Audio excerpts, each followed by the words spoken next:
It takes convincing these days to get China's leader to go abroad. Xi Jinping's just wrapped up what was only his first foreign visit of 2026. It's the month of June. Why Pyongyang? Hard to deduce from official readouts of that two-day state visit to neighboring North Korea. Politeness after a pair of visits by Kim Jong Un to Beijing. Celebrations of the 65th anniversary of their mutual defense pact. Or is it those close-knit ties between North Korea and Russia? Moscow's help in exchange for support in the war against Ukraine, followed up by North Korea's boast of plans to exponentially ramp up its nuclear arsenal. We'll ask about what was unsaid during Xi's visit to Pyongyang and whether they're true, those claims of a construction boom and growth inside one of the world's most reclusive states. For instance, is North Korea serious when it talks of developing a tourist industry? And if that growth is for real, how is China taking the news? Today in the France 24 debate, we're asking, is he an international pariah or Unbreakable Kim? With us, Claudia Astarita, researcher at Lyon's East Asia Institute and Sciences Po Paris, the Political Science Institute. Thanks for being with us. Thank you very much. Jenny Town, director of the Stimson Center's think tank's DPRK monitoring website, 38 North, quite the rabbit hole to go down when you click on it. Thanks for joining us. Thanks for having me. For also in Washington, Victor Cha, president of the Foreign Policy Department at the Center for Strategic and International Studies, CSIS, the author of China's Weaponization of Trade. Welcome back to the show. Thank you. It's good to be with you. And from Turin, Italy, Philippe Lecoq, senior fellow at the Center for China Analysis at the Asia Society Policy Institute, is plugging in. We'll be talking to him shortly. By the way, if you can't watch the show, you can always listen to it. That's right, listen to the France 24 debate wherever podcasts are streamed. It was actually less than 48 hours in all, this trip. And after Monday night's state banquet, photo ops Tuesday included a ceremony at the Friendship Tower honoring Chinese soldiers who fought alongside North Korea during the Korean War of the early 1950s, and the planting of a fir tree symbolizing the strength and longevity of bilateral ties. There you see them also being clapped on by at a civil servants training center. All this plus, of course, the usual laudatory speeches. I am very pleased to visit the beautiful city of Pyongyang once again after 7 years. I feel especially warm and familiar. I am ready to work with you, General Secretary, to take this visit as an opportunity to strengthen top-level planning and strategic guidance for China-DPRK relations in a new era. We believe that this visit once again clearly demonstrates that the DPRK and China have always stood on the right side of history, the side of autonomy and justice. It also shows the world that no matter how the international situation may evolve, the time-tested DPRK-China relations remain unbreakable. So, Jenny Town, let me begin with you, because again, all we have to go on, we didn't have a France 24 reporter in the room, so all we have to go on is what's coming out of state media from those two countries. What do you deduce about, well, first of all, the body language and the words employed in those clips we played? Well, yeah, I think, it's clear that the relationship between Kim Jong Un and Xi Jinping is not as close as the relationship between Kim Jong Un and Putin. These two leaders have not had a lot of time together. They don't necessarily, have strong feelings towards each other.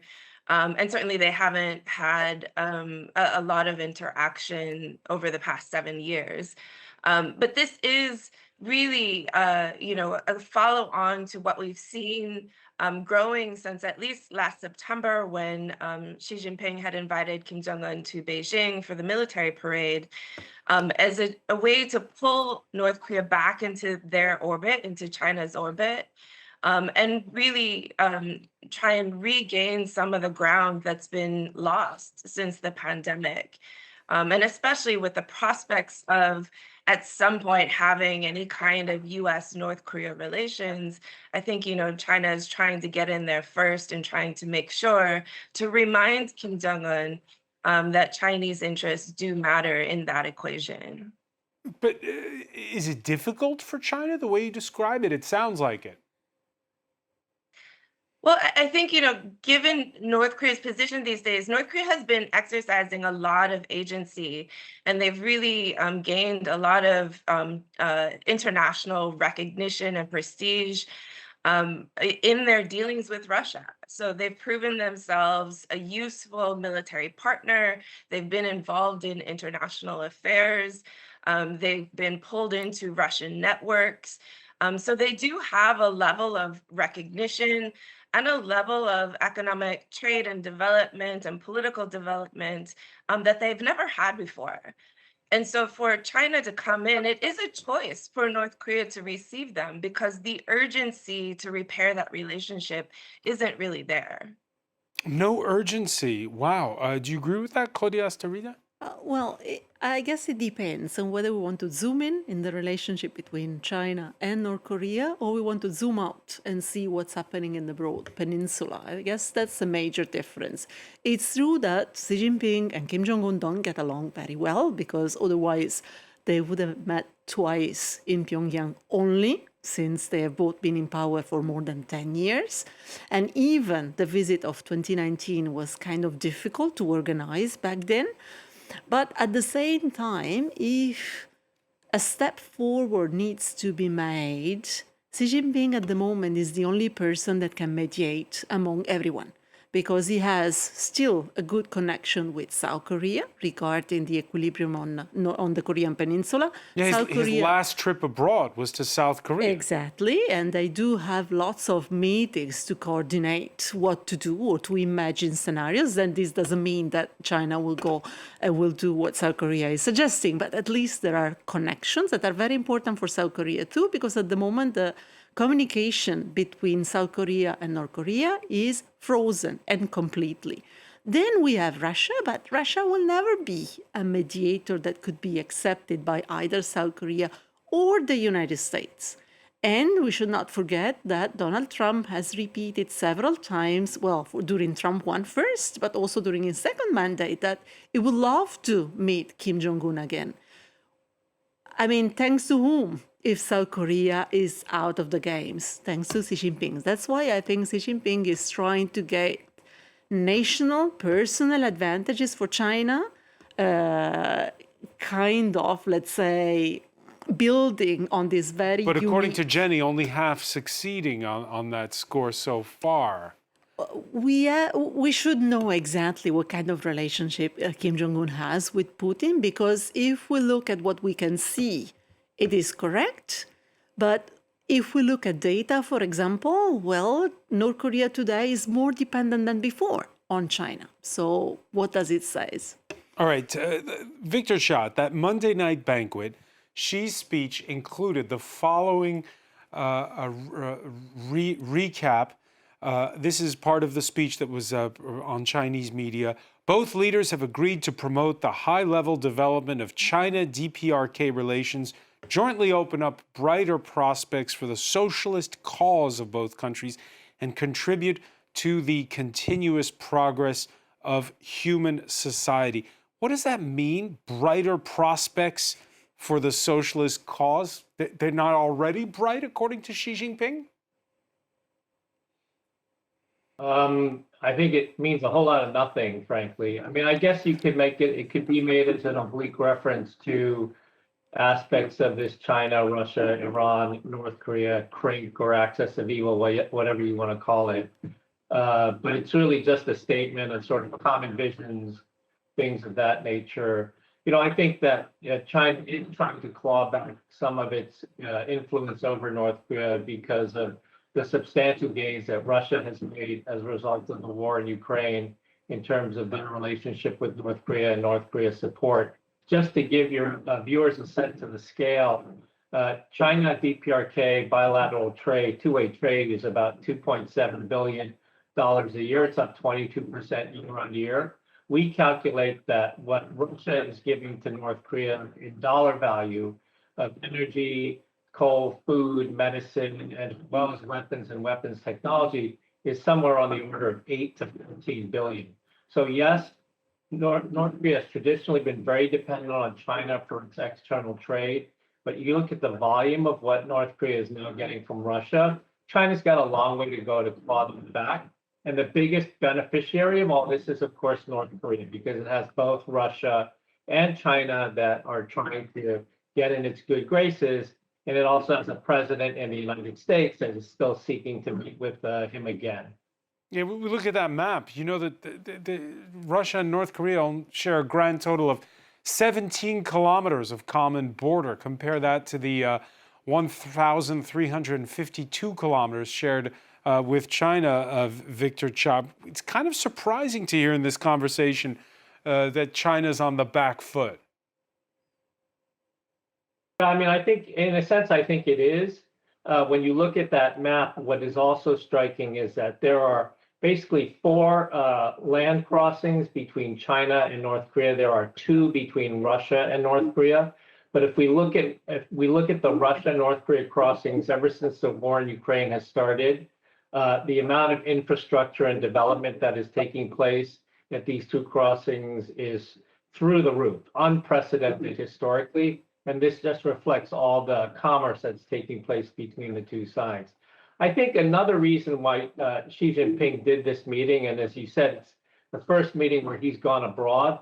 Everybody's come to him. He's hosted 17 world leaders in 2026 thus far, including I think 4 out of the UN Security Council Perm 5.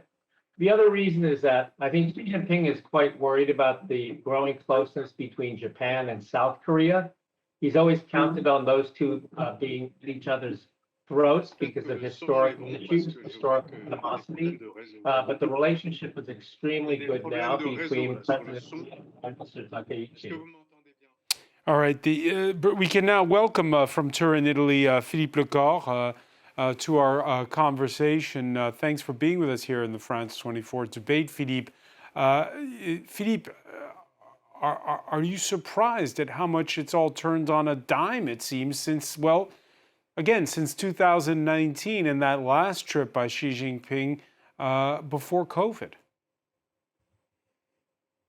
What I'm really surprised about is the way North Korea seems to be developing, and surely having China next door, as Victor Cha was just saying, is the prime reason for that. It's certainly not Russian investment that have made Pyongyang becoming like a different city from what I hear. So there's nothing really surprising about Xi Jinping visiting Pyongyang. They are each other's partners, allies, I should say. But I think, China wants to use North Korea as one of its investment destinations, one of the thousands of investment destinations.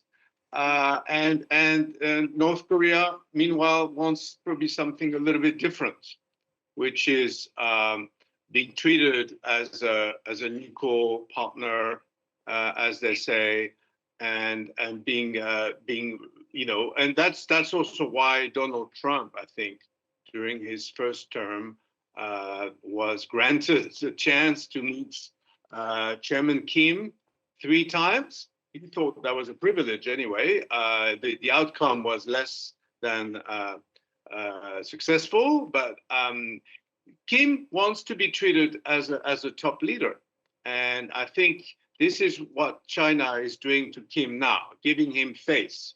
And this is what Donald Trump might do to him if he ever comes back, or to the border, or if he ever meets him in a third city. So I think that's the main situation now. All right, giving Kim face, back in March, there's passenger train service, it was announced, would be resuming between China and North Korea for the first time since before COVID. But it's reportedly come with caveats. So it's only for visa holders, Chinese citizens who work or study in North Korea, North Koreans who work, study, or need to visit family abroad. Then there's what some refer to as the ghost bridge. China had all but completed the expanse over the Yalu River from the border city of Dandong way back in 2014. But the North Koreans never built the border crossing on their side. Last month, 38 North published satellite images showing activity. Jenny Town, is that bridge finally going to be inaugurated? It is a good question. It has been laying dormant for about 10 years. It does look like there's progress being made on the border crossings, on the customs areas, especially on the North Korean side. And but it's hard to say. Like the pace of that has come and gone over the years. At times, the construction is very high. The activity is very high, and then it'll go dormant again. So I think they are looking to finally open it. And I think the messaging coming out of this summit is that that the two countries are ready to try and resume trade at some of the levels we've seen before the pandemic, because like I said, that trade has been slow rolling, trickling in stops and starts since the pandemic, and I think there's a lot of frustrated Chinese business people and North Korean business people on both sides that have been just waiting for that opportunity. But in the meantime, North Korea's really put their top priority as Russia and really sidelined and backburnered China in that process. And that's really Is Philippe Lecoq limited that correct economic when he says activity. that we saw these reports again? We saw a report in the Wall Street Journal on Monday about this, that there is a construction boom, that there is this big growth right now in Pyongyang. Yes, there has been 50,000 new apartments put up. There is reportedly better energy provision, so they don't have the blackouts. We see things and luxuries in some of the new buildings, such as air conditioning units, that presumably there's enough energy and electricity to run them. And presumably we've heard rumors on the ground that there's a demand for them, so it's not just for show, but that they're actually being used. We see e-payments being institutionalized through their mobile phones, as well as a move towards more virtual currencies in everyday life. It's a very different North Korea than what we saw pre-pandemic, and it has really crossed a lot of modernization paths that I don't think people have really internalized. Internalized where? Internalized in the West, or internalized inside of North Korea itself? It sounds like rapid change for a country where an estimated 50% of the population has food insecurity. Well, internalized in the West for sure. And I think, even in Pyongyang, of course, is the beneficiary of most of these advancements. But you see North Korea also trying to address some of the disparity between the capital and the rural regions through their rural development initiatives and 20 by 10 regional policy. The question is how sustainable some of these are. There's bigger questions about, you can build buildings, but are they furnished? Do people actually live there? Do they have water? Do they have electricity and all that, especially once you get outside of Pyongyang? But Pyongyang as a capital city right now is, I think, much more advanced than what most people thought it ever would be. All right, and then we have an emboldened Kim who welcomed Xi ahead of that state visit. Last Thursday, there were images of Kim Jong Un and his daughter, Ju A, aboard a naval destroyer, the Kang Kong, to supervise the vessel's navigation testing. This as state television blared that it was full steam ahead for the country's nuclear weapons program.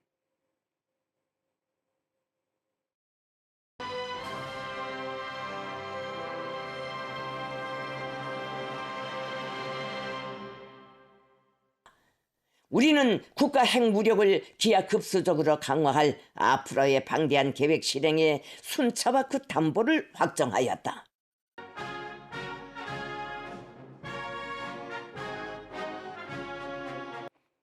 An expansion of the nuclear program at an exponential rate, Victor Cha.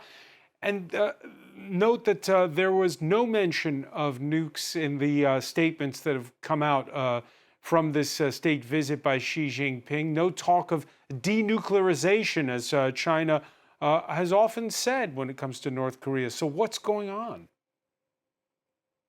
Yeah, so to me, this was the most interesting part of the summit outcome, was the lack of any mention of nuclear weapons or denuclearization, which contrasts directly with the White House readout of the meeting between Trump and Xi Jinping, where at least the White House said they explicitly discussed and agreed on denuclearization of North Korea. So from a North Korean perspective, this unsaid deliverable, if you will, was probably for them the objective of the visit. In addition to the material things, improving trade, opening civil aviation again, railway transport, the fact that the North Koreans were able to sit with the Chinese and not talk about denuclearization achieves the objective of de facto international acceptance of North Korea as a nuclear weapon state. And as if to accentuate the point, in the run-up to President Xi's arrival in North Korea, we have, as you see, these pictures that were released of Kim Jong Un inspecting the newest centrifuge facility used for spinning aluminum tubes to make weapons-grade uranium for nuclear weapons. And then Kim Jong Un's younger sister, Kim Yo Jong, made a statement about the irreversibility of North Korea's nuclear path. All of this within 48 to 72 hours of Xi Jinping arriving, kind of putting China in a box on this particular issue. So, this was an extremely important and significant outcome.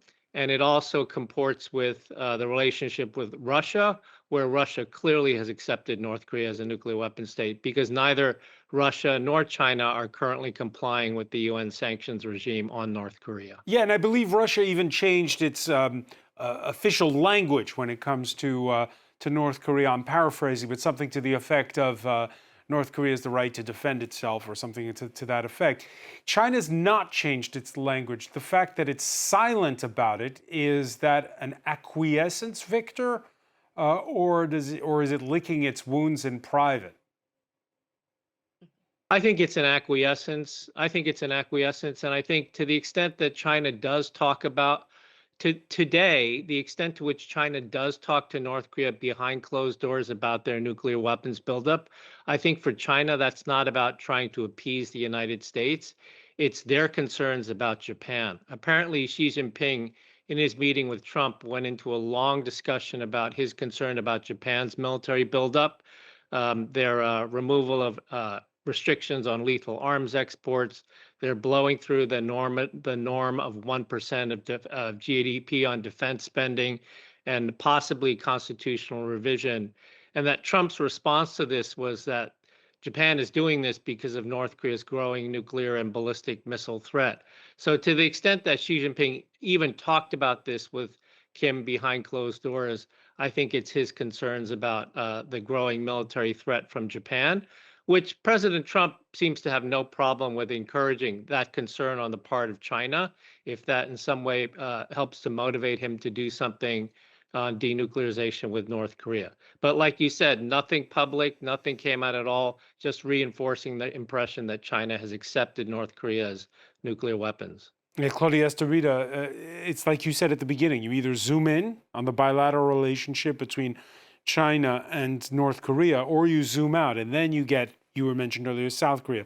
Victor talking about Japan. You could also probably add Taiwan to this list. So does that mean that China's less interested in trying to contain North Korea's nuclear program? Remember, it was signatories to UN sanctions in the past. Exactly, and this was also very new. This was actually welcome as a very responsible behavior of China vis-a-vis the situation, nuclear disequilibrium in North Korea, in the Korean Peninsula.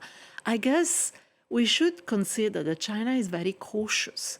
So the nuclear issue is the core of the problem, is what prevented Trump and Kim Jong Un to find an agreement during the first Trump administration, when they met several times and they tried to find, let's say, a compromise and settle the problems of the Korean Peninsula. So we cannot go back to those positions because it won't work.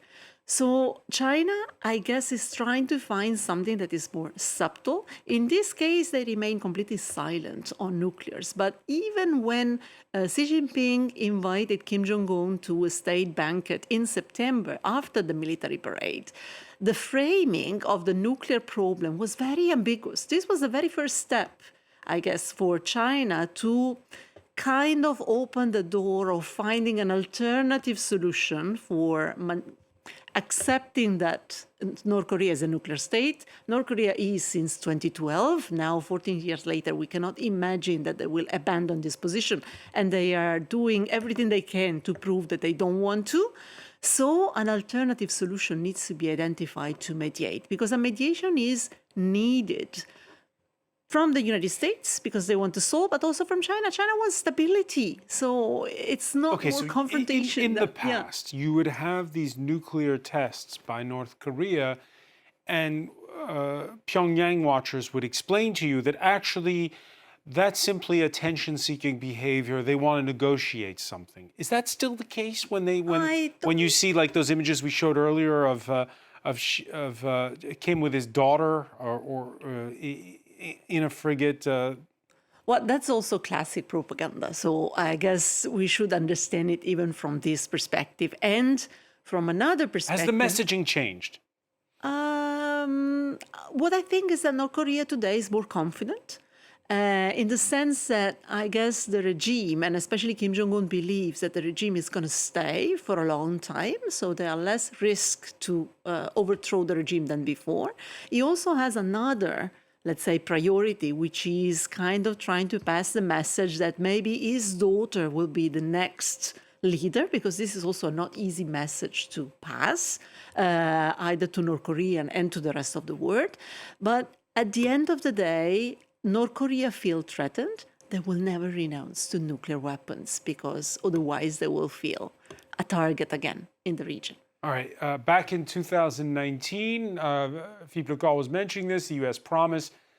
president promised to cut to the chase after decades of concerted sanctions and pressure on Pyongyang's nuclear program.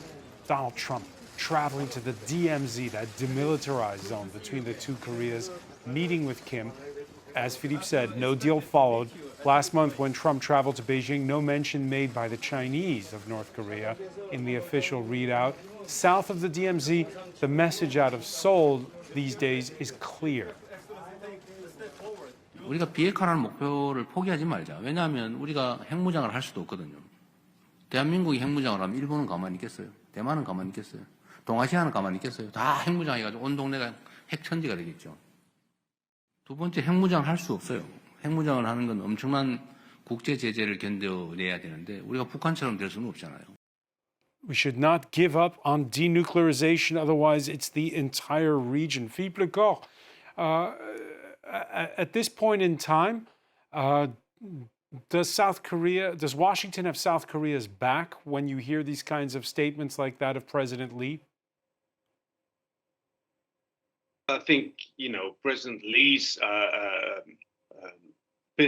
Korean Peninsula policy is still in the making, and in a very unsettled region with all kinds of things happening between Japan and China, between Russia and China on a friendly basis, and President Trump, who has said he wants to meet Kim Jong Un again in the near future. So I don't think for Seoul it's a good moment to come up with a clear policy, because we don't know what the other players would be doing. One thing, that is really happening is the closer dialogue between Tokyo and Seoul, and because of the threats from both, I would say, North Korea and China, different types of threats, really. But on this North Korean issue, I tend to agree with Claudia and with what's been said before, that the North Korean regime is not intending to change its policies on nuclear weapons.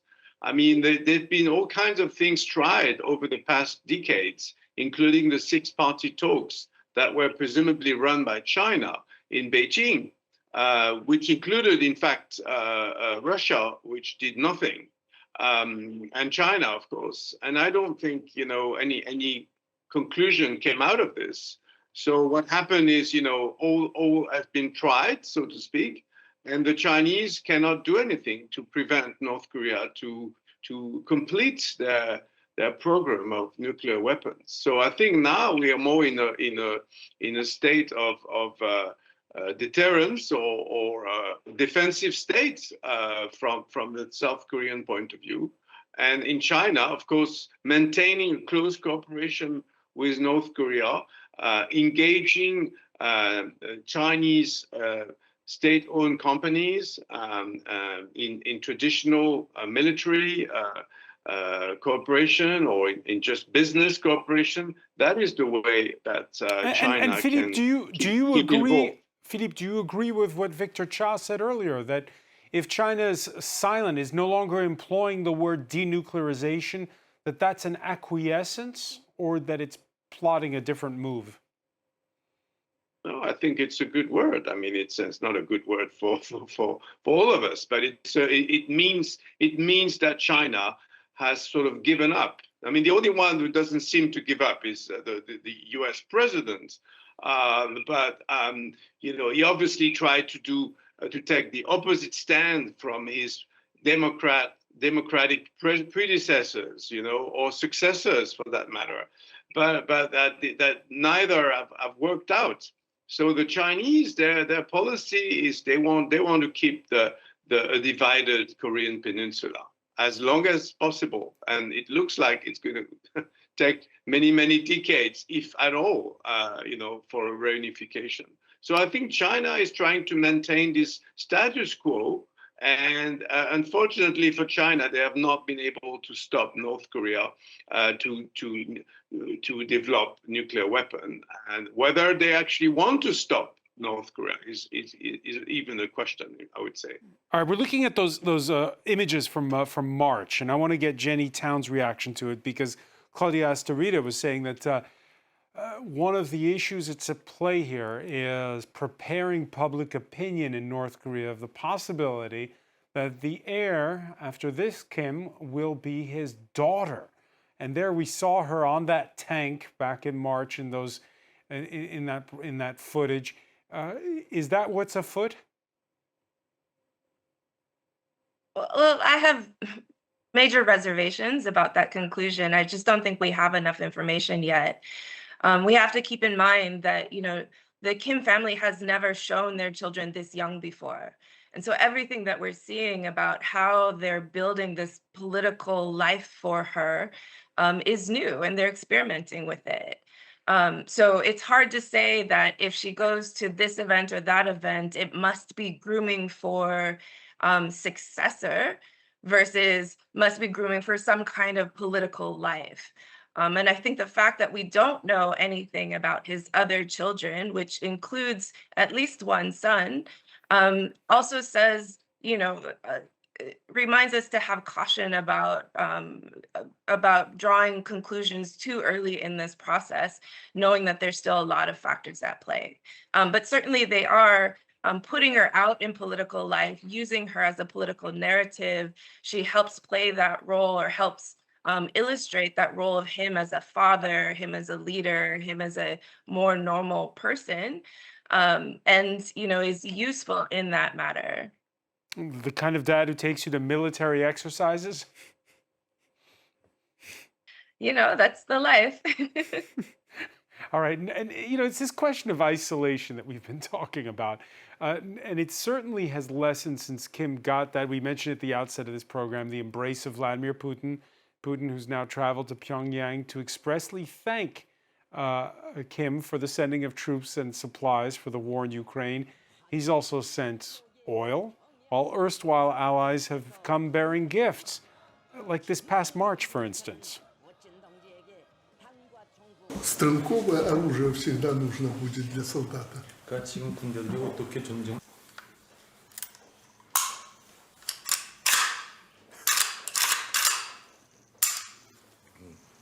Все правильно. 다 정확하셨습니다. оружием владеет Ким Чен Ын. 무기를 잘 다루신다는 것이 아닙니다.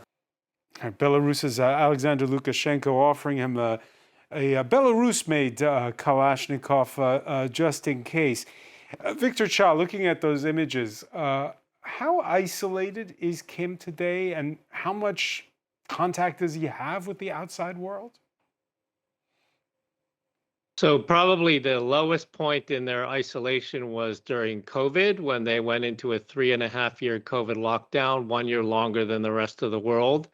That was the low point when they cut off ties with everybody, including sealing the border with China, kicking all the European missions and the NGOs out of North Korea. But since then, he's managed to take a very poor hand and turn it into a winning one, as we've discussed over this hour. First with Ukraine and capitalizing on that and Putin's need for ammunition and troops. And then the bank shot that comes from that, which is a reflexive Chinese response to do more with North Korea when they're worried that Russia is gaining too much influence. And then as well as all of Putin's friends, whether it's Lukashenko or whether it's Iran or other members of the CRINC or their beachhead states, if you will, there's much more opportunity for him to have cooperation with them. But still, like the two main patrons, the two main actors are, of course, Beijing and Moscow. And while he seems to be balancing the two quite well, I would not be as confident as he is in the sense that history has shown us when North Korea becomes too close to any one of those two patrons, they start to experience fears of entanglement or entrapment, and they look for a way out. And so I think that's one thing, one downside from Kim's perspective of his current situation. The other downside is all of this development that we've talked about, all this cash coming into North Korea from Russia, all of the support from China. This is certainly helping the country and helping the elite in particular in the country. But we also know from research that a more empowered elite in North Korea is also likely to register more complaints about their lack of freedom, their constant monitoring, their concern about a knock coming on the door at night and for them to lose everything and being thrown into a gulag. So while the picture looks pretty good for Kim right now, there are some dangers here that come from too much of his success based on his current strategy. And then there's the question of how isolated you become the longer you stay in power. We know, Victor, that whether it's Vladimir Putin or Xi Jinping, the circle around them has shrunk, particularly during COVID. Do we know how it's evolved since 2019 in Pyongyang? In terms of the circle of people around him, the one thing that we've learned from when he took power is he made it smaller and smaller, particularly by getting rid of any potential competitors. So I think it's interesting, the conversation about the daughter Jue. I think Jenny's right. We have no idea whether she's being groomed for just a political life or possible succession. But the one thing we do see is that Kim Jong Un seems to surround himself with women. He does not surround himself with men, in part because I think that would create perceived threats. If there was ever a man, a son or an uncle or a half-brother that was seen with him on these sorts of trips, people would instantly sort of surmise that that's the successor. And so we don't know what he's doing with Jue, his daughter, but it does strike me that he is only willing to surround himself with women, perhaps to show his husband's role or his fatherly role or his leadership role, but with people who are potentially less threatening than if it were a man. I'm talking about his wife, his younger sister, and now his daughter. Yeah, so there's still that wariness, still some would call it paranoia, for all the talk of growth and opening. Absolutely. Pyongyang still on its guard. Case in point, the unexplained cancellation of this spring's Pyongyang International Marathon. There was no explanation given. There you see the headline, Philippe Lecor, North Korea Marathon mysteriously canceled. What does that anecdote tell you? Well, I think Victor is right. This regime is based on paranoia, and sometimes a canceling an event would be tied to a decision made at the top leadership that the priority would be given to Xi Jinping's visit or to some diplomatic moves, or maybe they can't handle too many things at once. But all those things we said about the successions and things like that, it's also tied to the fact the Kim family is very concerned with its own future and with the future of the regime. So they live in fear that one day this regime will collapse. Whether it was the grandfather, the father, or the current leader, but it seems to grow with generations. This young leader, Kim Jong Un, is conscious of the fact that the world has been evolving and is not necessarily the most secure leader, and so that's why he's friendly with both China and Russia. Yeah, Claudia Astorita, you were telling us earlier about this switch to cashless payments and this sort of thing. That's letting the outside world in. Well, I guess this is probably an argument Xi Jinping is insisting on a lot, because the Communist Party of China is famous for thinking that economic development and moderated reforms can bring stability. So I wonder whether Kim Jong Un is trying to explore this, but in a way that should be extremely cautious, once again, not to lose the control over the elite, not to lose the control over the military situation and dominance of his family in the regime. We don't know, but he's exploring something else for sure. Jenny Town, the regime talks about becoming a tourist destination with resorts. Do you see that happening anytime soon? We know there's these tour guides that go, but do you see that happening anytime soon? Well, I mean, it had a pretty robust tourism industry before the pandemic. So restoring that level of tourism, especially Chinese tourists coming in, they used to come in, hundreds at a time. So, I guess it all depends on what your scale of reference is. There is interest in going to North Korea, whether it's from European travelers or especially from the Chinese tourists. There was a story of how when the Wonsan beach resort was opened and only a few Russians were able to go, there's a story that the Chinese tourists, several Chinese, were actually quite frustrated as to why they couldn't go, because they wanted to go to the resort as well.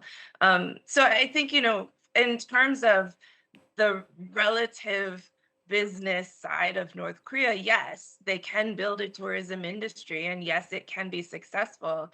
Is it ever going to look like going to Thailand or Bali? Probably not, but it's still going to be better than what they've had before. All right, we'll have to leave it there, unfortunately. So much more to talk about. Jenny Town, I want to thank you for being with us from Washington. I want to thank Victor Cha, also in the U.S. Capitol. Philippe Lecor in Turin, Claudia Astorita, thank you for being with us here in the France 24 debate.